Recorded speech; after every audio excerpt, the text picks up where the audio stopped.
Many sociologists made contributions to the emergence of women's studies as part of the sociological curriculum in Canadian, American, and in fact in European universities,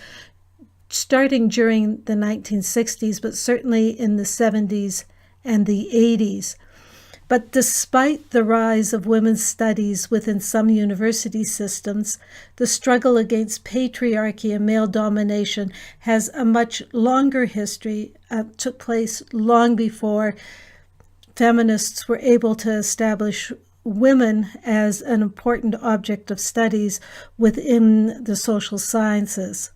Until the mid-19th century in most Western countries, the difference between men and women, including women's subjugation to men, was commonly justified on the grounds that women's position relative to men was part of God's overall plan for humanity.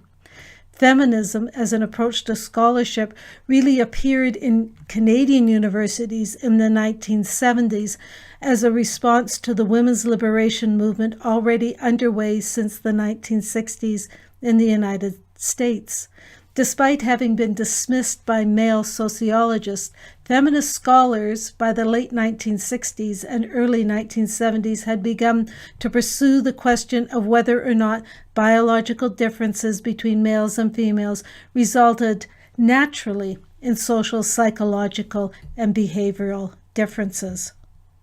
And it was certainly during this time that feminist scholars began to advocate for the equality of women across all areas of social life, economic, juridical, and sexual, as well as, of course, for the equal opportunity for women to participate in the universities.